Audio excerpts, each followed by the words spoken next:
Hey ho, and welcome to Tigress on Tuk-tuk, a nature podcast specifically for urbanites. Yeah, that's you delicious little morsel. I'm your host, Sarah Mohan, and today I come to you with my mind well and truly blown to bits and scattered all around the abyss of awesomeness from which spring forth these astoundingly marvellous beings. There's so much about them that remains shrouded in mystery and buried deep in that bottomless chasm that is the unknown. And whatever little we've in recent decades become aware of has really mind-bendingly, life-alteringly changed the way we see the world. At least it has for those who've been working with or even noticing these magical mycelial beings. I'm talking, of course, about mushrooms, or rather fungi. Fungi. Fungi. Fungi. Say it however you like. I say fungi. They've been around for a while, but I think it's only been in the last few years, decade perhaps, that they've sort of exploded into mainstream culture both globally and in India, capturing our collective imagination in wild and vehement ways. But fungi is still a branch of life that is rather neglected or misunderstood, and honestly, I think they can do with so much more championing, because fungi are badass superheroes effortlessly running our world without a savior complex. Now, the idea to do this episode first happened a few years ago on an uncharacteristically cool Chennai morning whilst I sat out in the balcony sipping my filter coffee. My eyes followed the lilting movements of a blue-banded bee as she made a beeline for the pink flower of a purple heart plant, when suddenly I noticed these bright orange, jelly-esque little coral-like protrusions growing in clumps all over the top of my aquamarine blue wooden house. Lovely contrast, the blue and the orange. This used to be my cat Ratri's little hangout space, and after she passed, I decided to put it in the balcony where she'd spent time enjoying the sun in her last months with us. So I went and I checked it out. I'd never seen anything like it, and I was enchanted, and thus began my riveting romp down the fungal rabbit hole. I knew right away that I had to do an episode for the podcast, and I got super lucky in how I met my guests. It was through a mushroom workshop that they'd organized. I signed up to learn about fungi as much as to check them out, and I knew in the first few minutes that these two humans, with their deep passion for propagating the message of fungi, were the ones I should talk to. This interview happened a little over a year ago, and so much has changed since then in their lives as well as in the mushroom world.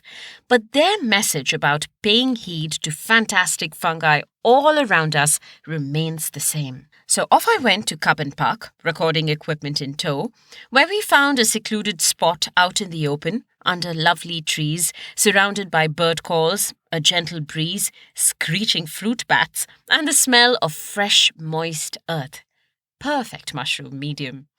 I caught up with this young, dynamic, mushroom-mad entrepreneur duo who've co-founded a mushroom-based health company and also are partners IRL. And with a fire in their bellies and a slightly crazed but entirely justified light in their eyes, they gave me this fantastic fungal lowdown and also took me on a revelatory romp about the park where we met and befriended many a mushroom whose names make for the most trying tongue twisters or slightly suggestive imaginative innuendo.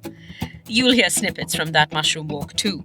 Talking about nature's greatest alchemists, powerful architects, the original influencers of our planet with their rule-bending, groundbreaking, rock-eating, chemistry-altering, states of matter-transforming ways, and taking us on a little dive into the Fungal Queendom. Here are co-founders of Nuvedo and full-on mushheads, Prithvi Kini and Jashid Hamid.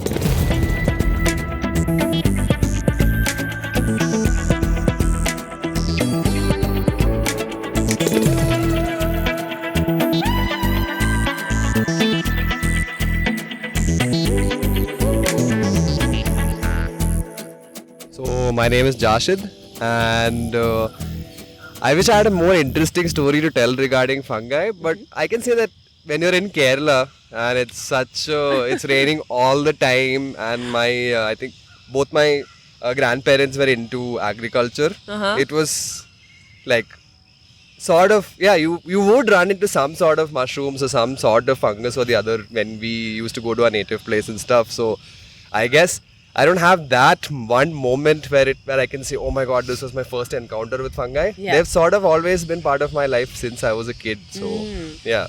So my name is Prithvi Kini, and fungi have always found a bit of fascination. I mean, at least my first encounter, like Jashid said, is not like anything extraordinary. I did consume a lot of mushrooms in terms of like button mushrooms, and I was really into the culinary side of it.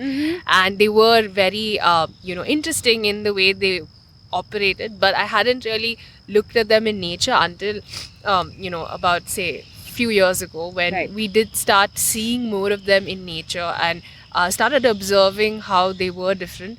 But the most memorable one, or the one that I can say stood out the most, was when we were at Misha Pulimala a couple of years ago and we found our first Amanita muscaria. Those red emoji mushrooms. Oh. Yeah. So I found those for the first time, and yeah, that was I think really memorable experience. Okay. Yeah, that stood out. Okay. Okay, so Amanita muscaria is that quintessential iconic toadstool of fairy tales, cartoons, and video games like Mario. It's commonly called the fly agaric. They are quite variable, but they have these creamy white, chubby stalks sporting these burnt reddish hats with polka dots and look like they'd make a great sit spot for a fairy or a gnome. However, it is extremely poisonous, even if there are reports of cultures using it for medicine and religious rituals, mainly for its psychoactive and hallucinogenic properties. This mushroom emoji was introduced in 2010 and has all kinds of uses in texts, from culinary references, or to say that something is exotic, to talk about something that's outdoorsy or in nature, to psychedelic experiences or getting high, and sexual connotations. Really is an all-rounder of an emoji. We paused, looked at it, and there was a moment where you realize that these are a little more extraordinary than what meets the eye. I mean, you don't find them often. They just kind of pop out when time is right, and it's almost like they're giving you only these fleeting moments to see them. Right. You may not always see them, Yeah. and then that I found that very that kind of sparked the curiosity to read more and get deeper. And I think then it was just after that, the life happened and Nuvedo happened, and it was a rabbit hole where we cannot come out of. Right. So what does Nuvedo do, if you guys could briefly tell me about that? Right. So Nuvedo is primarily focused on bringing, the healing benefits of a lot of functional mushrooms that are out there. Mushrooms, when I use the word functional, I mean mushrooms that have the ability to aid in certain either ailments or aid in certain lifestyle related issues like say sleep. So we're trying to work with some of these functional mushrooms, not just that are used for culinary purposes but have certain value, and bring those to people in forms that they can understand. And that's where our primary focus is. But to get there and to be there, we realize that there's a lot of misinformation around mushrooms. There are a lot of there's a lot of awareness that needs to happen in the mycology space, at least in India, before we actually go there. And that's why we started off with educating consumers about growing mushrooms, what they are, teaching people about what mushrooms can do for you, as well as working with different kinds of people in the ecosystem to make it available. So maybe we're here at Cubbon Park, and people see mushrooms. They're walking in the park every day. The ability to look, pause, and at least acknowledge that they exist. Yeah. And I think that's one of the primary goals of Nuvedo, is to make sure that we can make mushrooms available. How you choose to interact with the organism, where you choose to interact, and what you choose to do eventually is up to you. Right. We're here to kind of create that platform of sorts. And Nuvedo did exactly that when they first started out in 2021. They ran mushroom workshops in collaboration with fungi experts that they work with. I can personally say these were super enlightening. They also spread the word extensively about home cultivation and launched their mushroom grow kits, these DIY kits that allow you to set up your own mushroom farm at home. Over the years, they've added to their line and now have a whole bunch of products on their website, including a variety of health, wellness, and culinary mushroom products. They continue to put out resources on how you can incorporate mushrooms into your diet for a healthier lifestyle. You must check out their Instagram page and their website, both of which I've linked in the show notes. Yeah, and I guess I can talk a little bit about what Nuvedo comes from. Comes from the root word Naivedyam, or food of the gods. And Nu plus Vedo means, Nu means new. Right. And Vedo is something old or knowledge that has been there for millennia. Oh. So fungi have been around long before us. Right. They were there before humans ever existed. And they will continue to be there. We're just here as to bring in a new, take on it or provide a perspective that people otherwise didn't have. So, how long exactly have fungi been around? At least 1 billion years, most likely more. At the time, the Earth was a rocky, barren, inhospitable place. Quite the fixer-upper. That's when fungi popped on the scene. After splitting off from animals, forming their own branch on the tree of life. Hence, they have more in common with animals, by the way, even if until the mid-20th century we lumped them under the plant kingdom. Like animals, they probably originated from single-celled marine organisms, and their transition onto land coincided with the appearance of early plants and algae. Once they hit land, they went about radically changing the planet using a multi-pronged strategy. Early fungi were the original rock stars, literally breaking down organic matter by exuding digestive acids into the rocks that they were growing on. This created soil.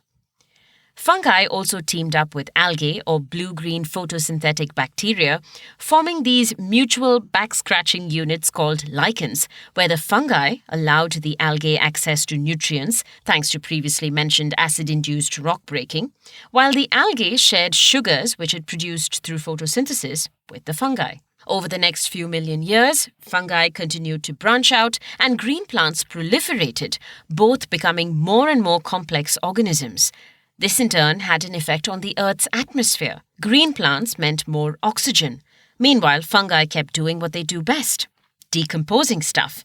They broke down organic matter, stored carbon in the soil, helped regulate the Earth's atmosphere and stabilize its climate. And behold, the Earth as we know it. Voila! Well, mostly. Fungal fossil records are a bit sketchy and scattered, but we do know that early fungi, like the famous Prototaxites, which were these 8-meter-tall, tree-trunk-like fungal giants, played a key role in paving the way for green plants, invertebrates, and various other life forms. So then, what exactly is a fungus? I mean, I think it's such a hot topic right now, and people kind of know that they're not really plants or animals, but a lot of people don't know exactly what they are and where you kind of can stick them, if you can even stick them in a hole somewhere. But what are mushrooms? So, good point. So, they're neither plants nor animals, and how you categorize organisms is based on the similarities or differences, right? Right. So, they share things in common with both plants and animals, but when you put all those things together, they need a queendom of their own, right? Yeah, Right. fungi queendom as we like to call it. So, first and foremost, they are non-motile. They can't move, okay?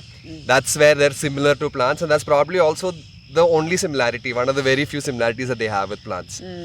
Plants are producers, they make their own food. Fungi are actually decomposers. So, they are responsible to break down all the things that are decaying around us and send all that nutrition back into the cycle. So the primary difference is the fact that they cannot make their own food. They depend on external sources of nutrition. So that is one similarity that they have with animals. So just like us, they can't make their food and they depend on external sources of nutrition. So difference between animals and fungi is we put food in our bodies, but the fungus puts its body on the food. Put that body on me. So the fungus is actually digesting the food as it grows on it. So yes, first difference, they can't make their own food. Second thing is their cells are composed of chitin. The cell walls are made of chitin and plant cell walls are made of cellulose. Okay, so chitin is a type of complex carbohydrate. It consists of long chains of a linked sugar, N-acetylglucosamine, very different to cellulose, which is yet another complex carb made up of linked chains of glucose molecules that makes up plant cell walls. Chitin is found in insect exoskeletons as well as fungal cell walls, although both forms are structurally different. Hence, rigid, crunchy insects and spongy, malleable, marshmallowy mushrooms. And apart from that, another difference is also the fact that they don't have seeds. They have something called spores. So fungi reproduce through spores. This is the basic difference between a fungus, a plant, and an animal. Right. Another thing about fungi is that they can be microscopic, like single-celled yeasts, or macroscopic, like moles, mushrooms, and toadstools. Most of these types of fungi are made up of hyphae, tiny hair-like strands. Actually, they can be up to 50 times thinner than a single strand of human hair. These hyphae are slender, multi-celled filaments with a wall and ever-growing tips. Each eager entupatani hypha spreads out, seeking out other hyphal filaments, connecting, branching, and forming dense, intricate networks called mycelium, which in turn makes up the body of a fungus. And coming to the mushroom. So what exactly is a mushroom? Right. A mushroom is a fruiting body of a fungus. Okay. The same way that trees produce fruits, the body of the fungus, of what you call mycelium, produces mushrooms. And like fruits have seeds, mushrooms have spores. So the purpose of the mushroom is actually to spread spores and ensure that life continues. It's the same way that a seed is formed inside a fruit. Mushrooms have developed fascinating strategies to bear and release their spores. Gills are one such mechanism.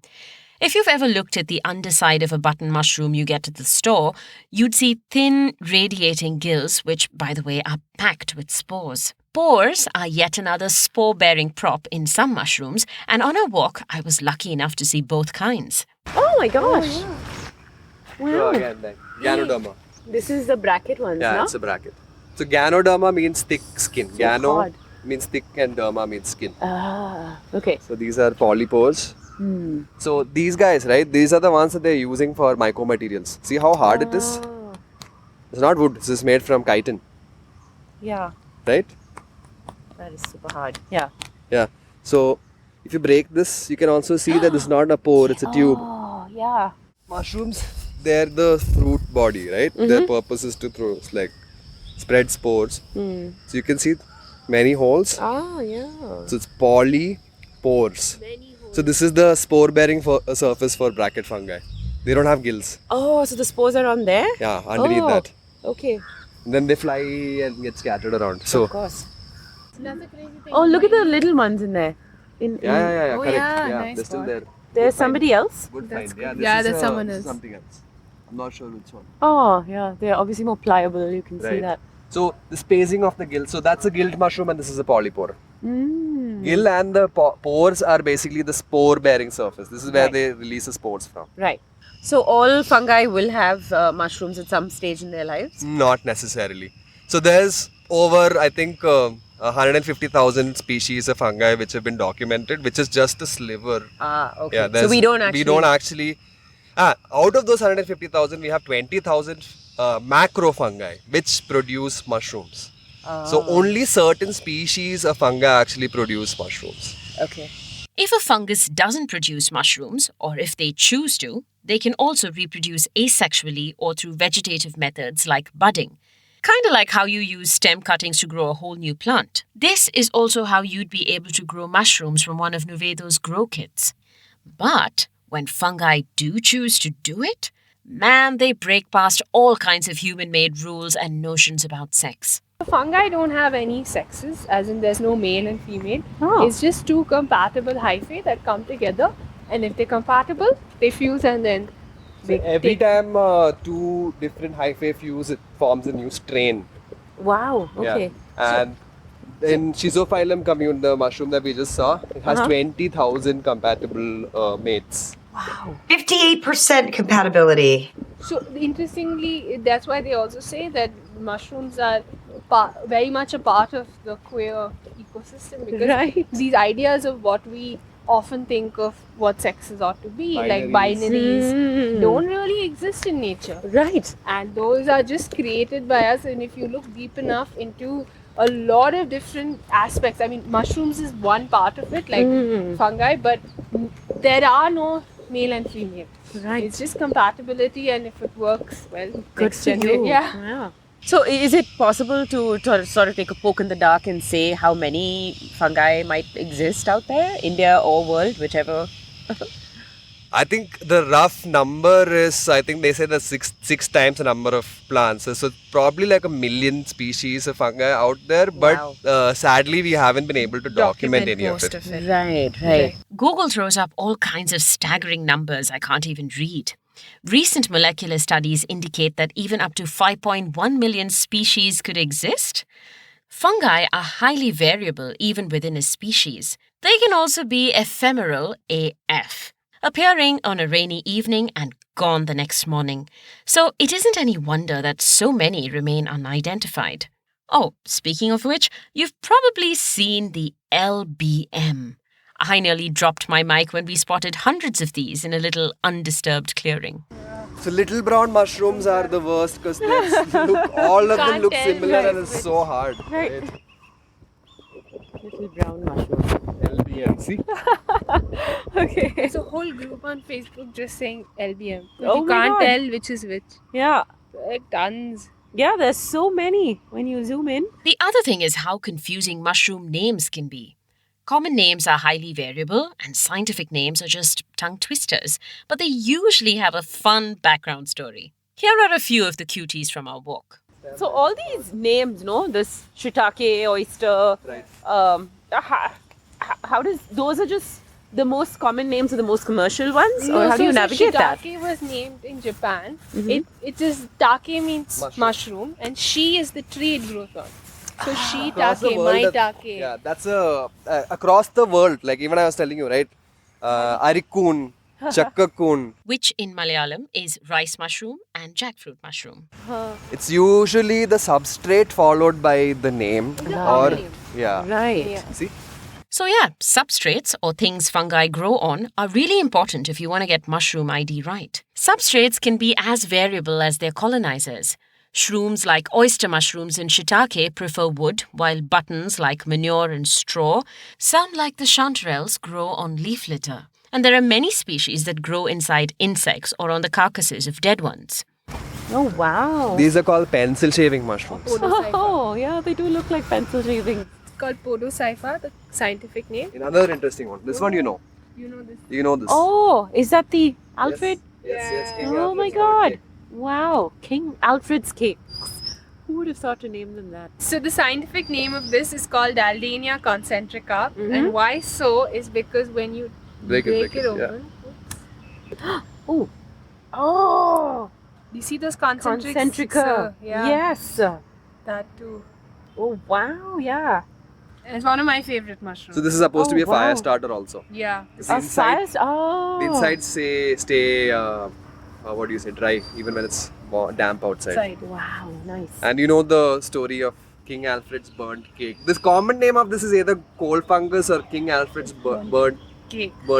Right. Supposedly King Alfred was supposed to watch over a bunch of cakes in an old lady's house while she went out, and he fell asleep and they looked like this. He burnt it. Nice. I'm sure there's a common name that's different in India. This is Gymnopilus, and some of these species actually contain psilocybin also.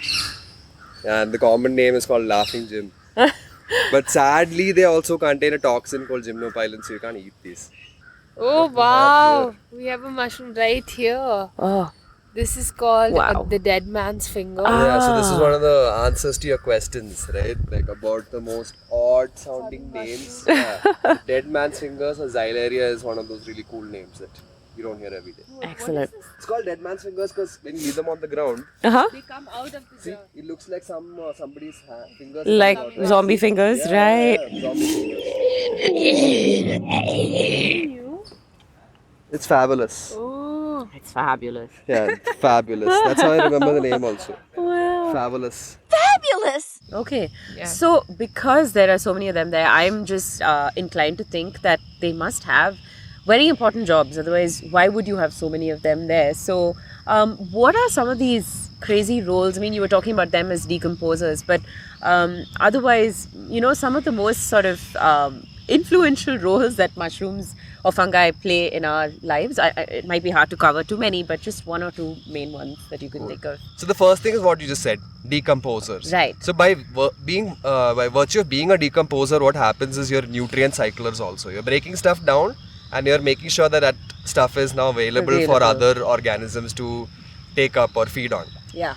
And apart from that, they're really good symbionts. They are amazing at working with other organisms. The best example being termitomyces. So termitomyces is a fungus that is cultivated or has I wouldn't use the word cultivated. I'll say that they have a symbiotic relationship with termites.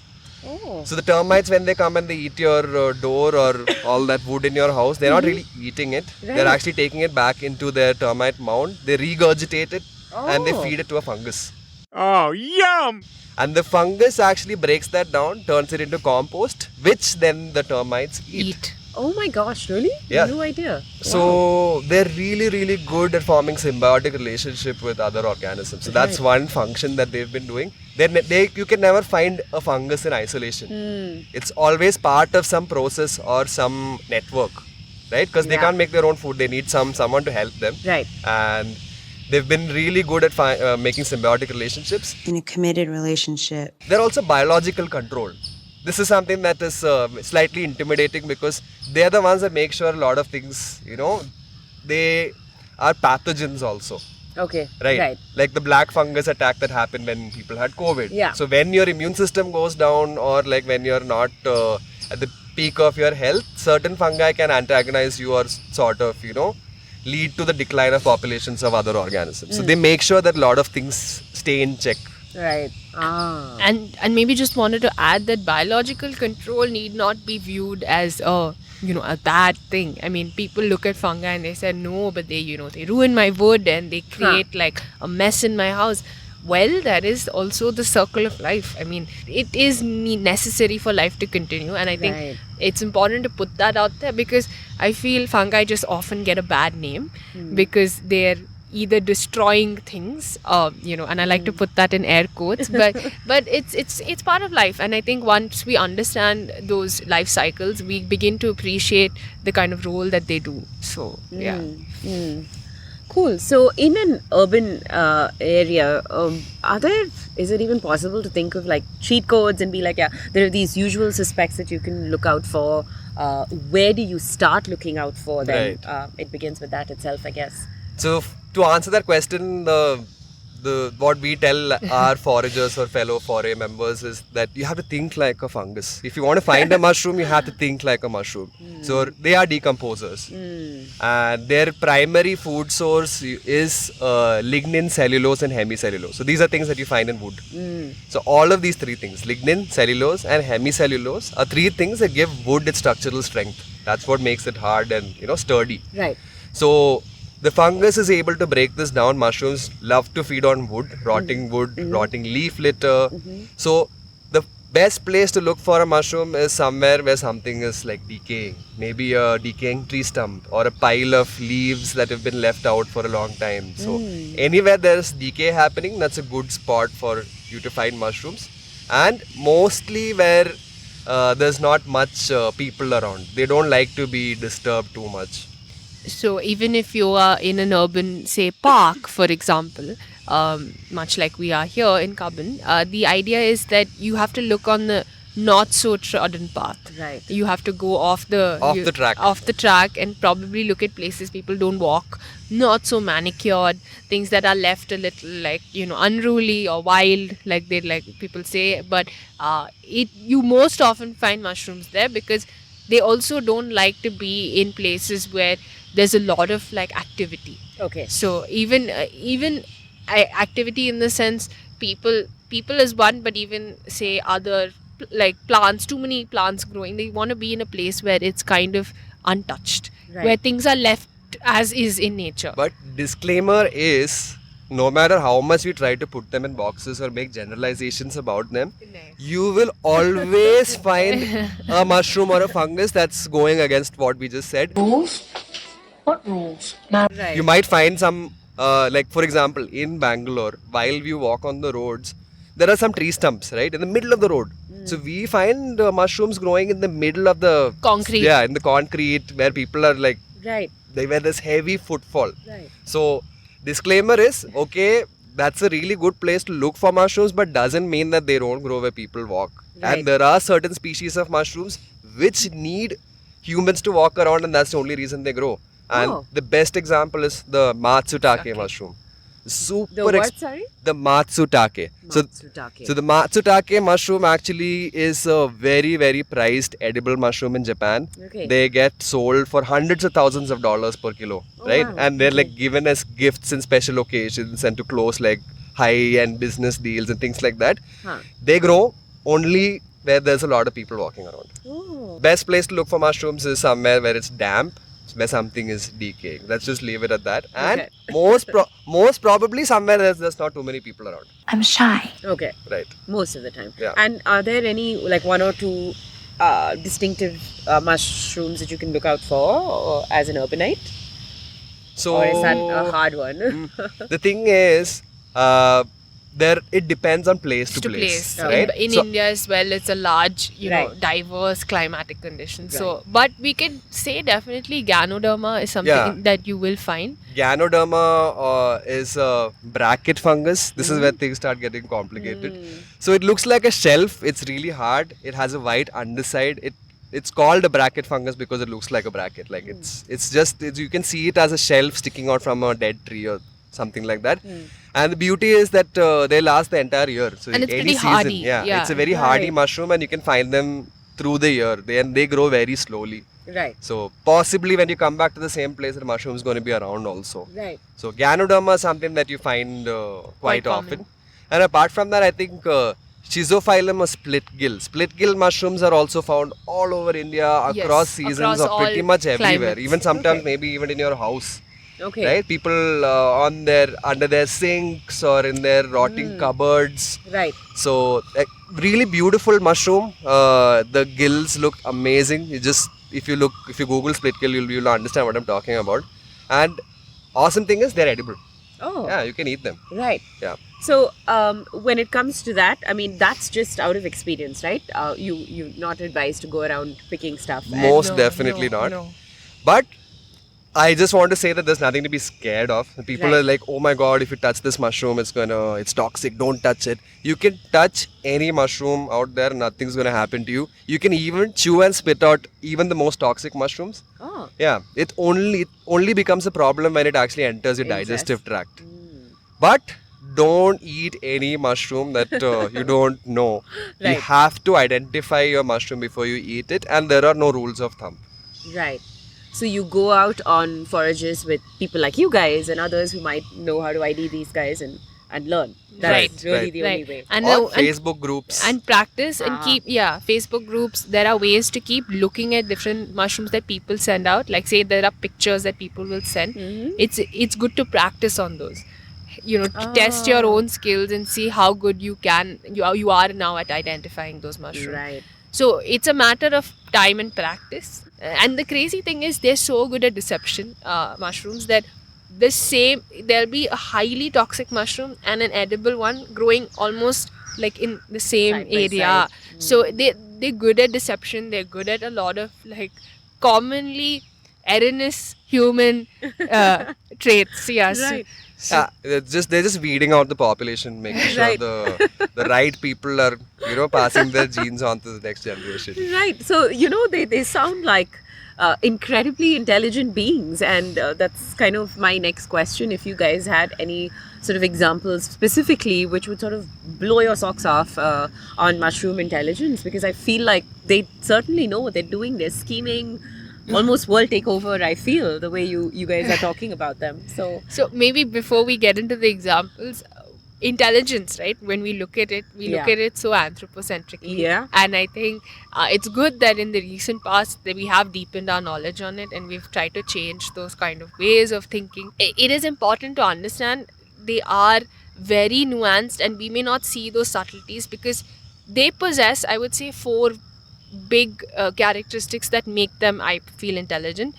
They have the ability to solve a lot of problems, okay, in, say, an ecosystem.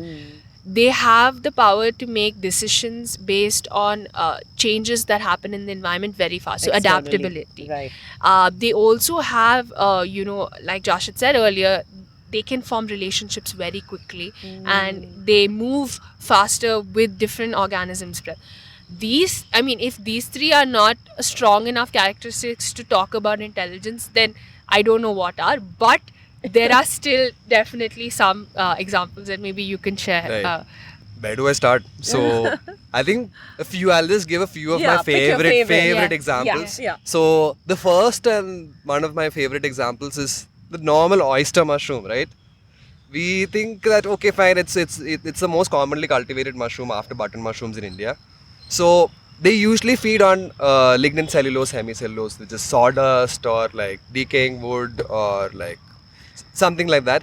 When they run out of these things, right, when in their environment they are not able to find anything vegetarian or decaying, they actually go after nematodes. So nematodes are small microscopic worms. There's 3 ways they're hunting these nematodes. So Okay. the same oyster mushroom has 3 different ways that they hunt these nematodes. First, they just lay out like a sticky mat of mycelium. So they start releasing these compounds which are sort of sticky on the mycelium, and when these nematodes are crawling Wriggle over it, over. and they just get stuck on it. Oh my And god. then This is what inspired those horrendous mouse traps. Yes. Oh my god, those Those The sticky yellow- traps. horribly cruel Yeah. things. Oh my god. yeah, and then while the nematode is stuck there, slowly over the next couple of hours, the mycelium just like grows over it and it engulfs it. Okay. Slow death. Oh Yeah. boy. Feel it. Feel the pain. Second thing, same oyster mushroom in a different situation. What sometimes it does is it makes these exudates, that there are these certain compounds which can paralyze this worm. Okay, Oh. so they make mycelium which are sharp and which have these compounds at the tip of their mycelium at the Okay. hyphae. So when the nematode is passing by, it'll quickly prick it, and it just paralyzes the nematode and then it grows over it. Nice. Third one is a noose. So they make these small knots, these noose. So when the worm actually passes through it, it just becomes tight Tightens in the the noose and then it gets trapped inside and slowly eats it up. Wow. Same mushroom. Okay. Yeah, same mushroom, 3 different ways of killing one organism and eating it. Gosh. Wow. And only when it runs out of other sources does it resort to this. Right. Yeah. And all this is using its mycelium somehow. Right. Yeah. Right. My second favorite example is an experiment that they used slime molds for. So, slime molds were once classified under fungi, and some of them even physically look a lot like mushrooms, but they are a whole other group of entity requiring a whole other episode. Believe me, it's on my wish list. Okay, this is a really popular one. You might have seen the video on Instagram. So what they did was they tried to make a map of the Tokyo metro, and they put pieces of oats, tiny pieces of oats where the metro stations are, and they put light where there were any barriers like a river or some building where you're not supposed to enter, and they let a slime mold into this maze. The slime mold was able to connect all the oats without going into where the light was, and when they looked at the pattern, it was almost identical to what the map of the itself. metro. Wow. They're able to find the shortest distance between 2 points. So, do you think? I mean, clearly they're very, very good at communicating with the external world and learning from it. Do you think mushrooms have things like memory? I'm just curious. Yes, they do. Yeah. They do? So, how do I know this? It's because once there was an experiment that we were doing. We were trying to grow mushrooms on absurd substrates, and one of the most absurd substrates that we had was cigarette butts. Used cigarette butts. Gross. cigarette butts And- we stored them and we put them in a small jar Wow. and then we inoculated it with mushroom mycelium. Yeah, Pleurotus austriatus, the oyster mushroom. And funny thing is, it took some time. Like there are other jars which had like areca nut plates, some denim, like random stuff. This was the slowest to start growing. But once it started to grow, it was able to colonize the whole bottle as fast as the others. So if I take a piece of that mycelium and put it on a cigarette, but the next time it won't take as much time. Oh. Because it has the genetic expression activated for that particular compound which digests. Already cigarettes. learnt in. Oh. Wow. So any part of the mycelium, if I transfer, it'll have that knowledge. Even if the growing tips are the ones that found it. Yeah, many times actually. This has Gosh, I'm happened. sure you guys are constantly blowing your own minds. Every day. Every day. We usually pay attention to the mushroom itself, but the real magic is what lies beneath the surface: the mycelium. Mycelial networks are opportunistic, ingenious problem solvers, penetrating every last crevice, cranny, nook, and niche on the planet. They work round the clock, breaking down organic material and recycling nutrients.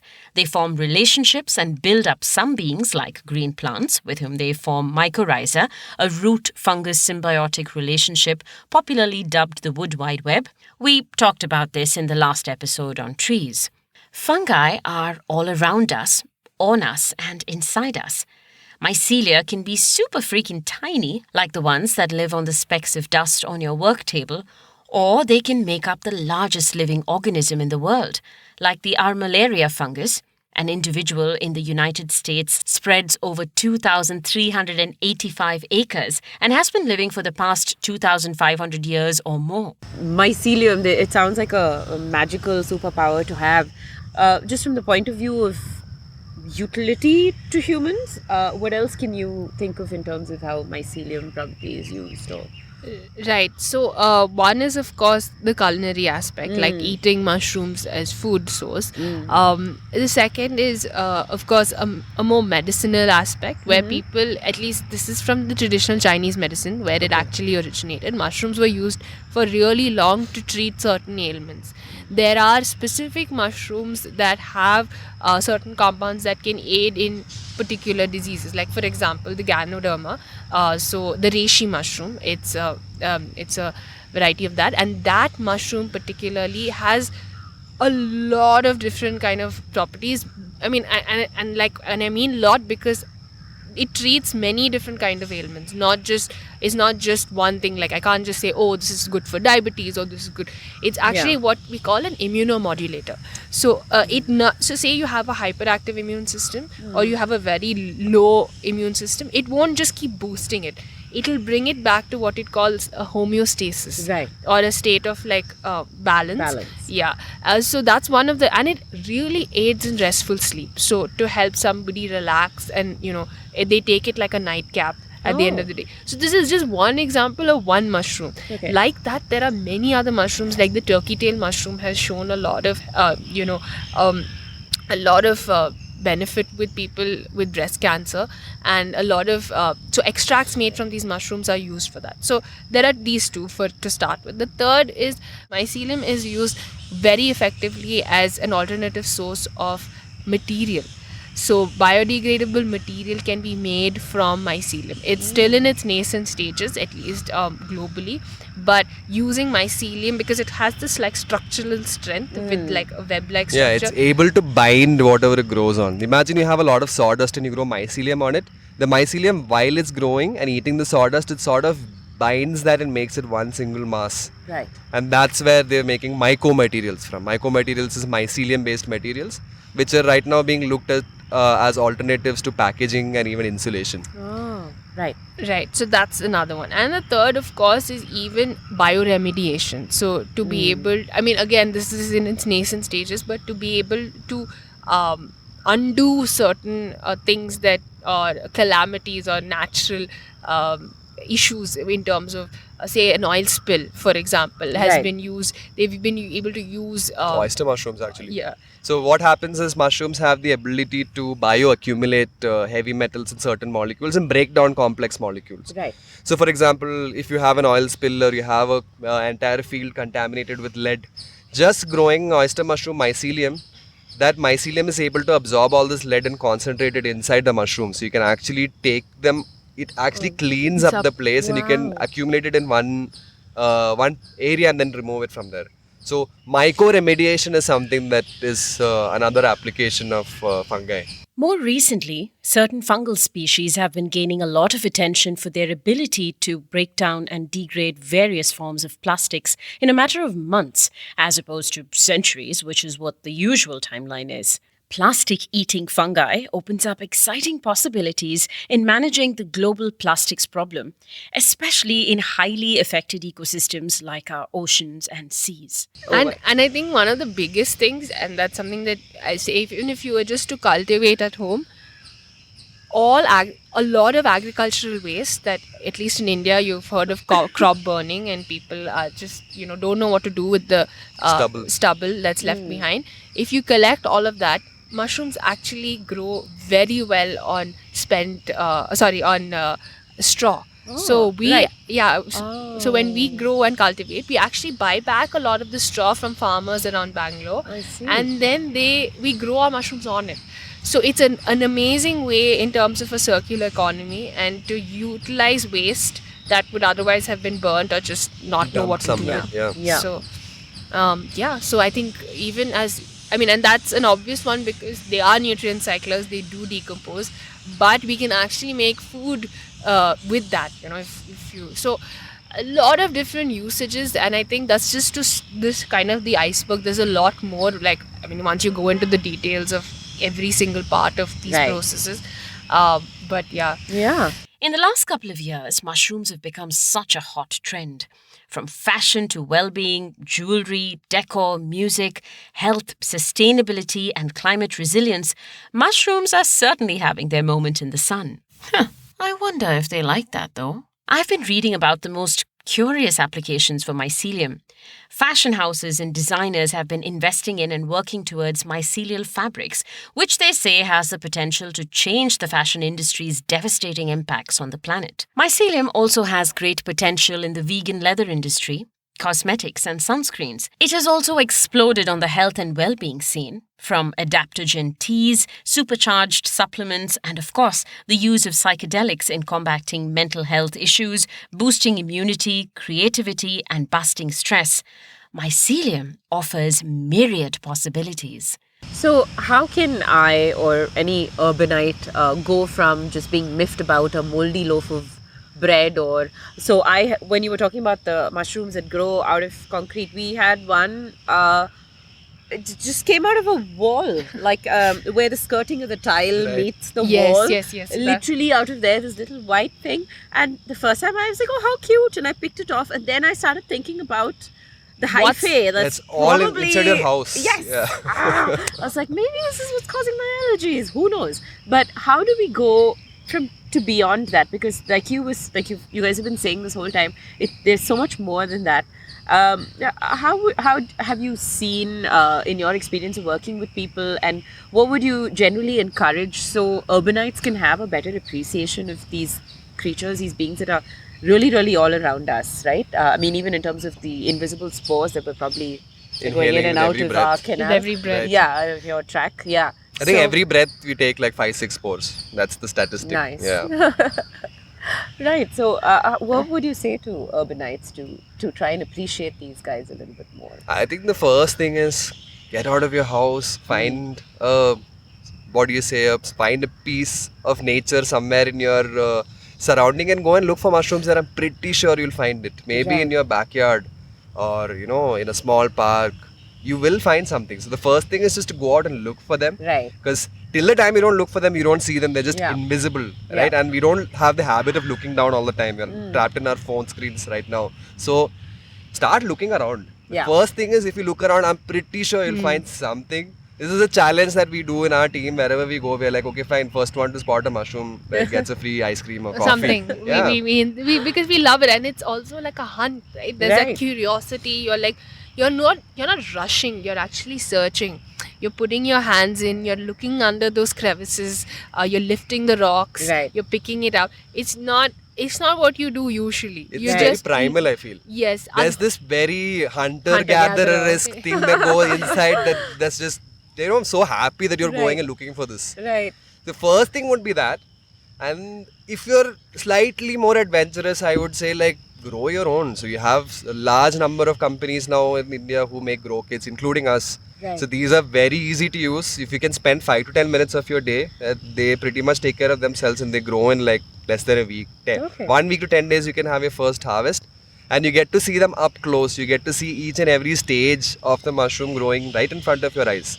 Because many times when you see them outside in nature also, Yeah. they'll disappear in a day or a few hours because they Right. grow so fast. Right. So, And I think one of the things that I wanted to add was that, when you see it in nature, there's this sense of other. It's like, okay, it's there. Oh, that's part of nature. It's not, it's not something. Nature and me are separate. Yeah. I'm an urban person living in this concrete room, I'm but just- yeah. that's there. That's for outside.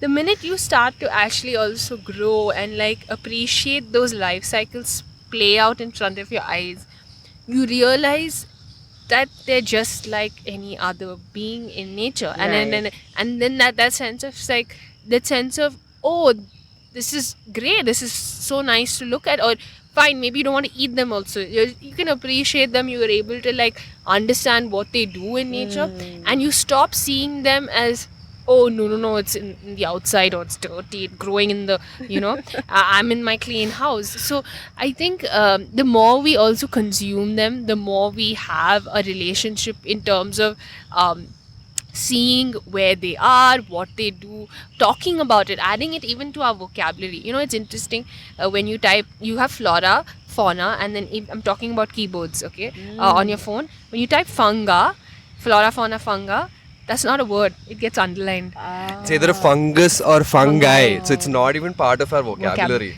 So, over the last couple of years, there has been a strong push from the scientific community to include the word funga as part of accepted scientific vocabulary. Organizations like UN Biodiversity and National Geographic have strongly advocated for this. The hope is that this would lead to better resources and conservation practices in the field of fungal research, but equally to encourage the word to be incorporated into mainstream everyday conversation. Flora, fauna, funga. My keyboard still highlights it though, so we have some ways to go. So like we like to say, it's a queendom that has been largely unlooked at. And I think as we speak more about it, that we educate people more about it, I think it's just a matter of time, whether urban or rural. It's about a lot of mindset change, and it's not that it's just how you approach and how you look at it. It's just another part of nature, and Right. it has a big role to play. And honestly, if they were not there, I think the first step I think urban people can think is, if they're not there, things would have been extremely chaotic, Pretty messy. pretty messy, pretty Yeah. chaotic. And it's also important, like I said, and I think this is something I always reiterate and stress about, is that we need to get off our anthropocentric high horse. Preach it, honey. Like, there are so many more things that are doing wonderful things in out our there. ecosystem, and humans are a part of it. Yeah, Right. we We play are not top of the food chain and there is no food chain. It's an intricate network Work. of things that are very closely connected, which is Right. very complex. We like to simplify and reduce everything so that we can understand. Yeah. But things are far, far more complicated than we can comprehend. Right. Right.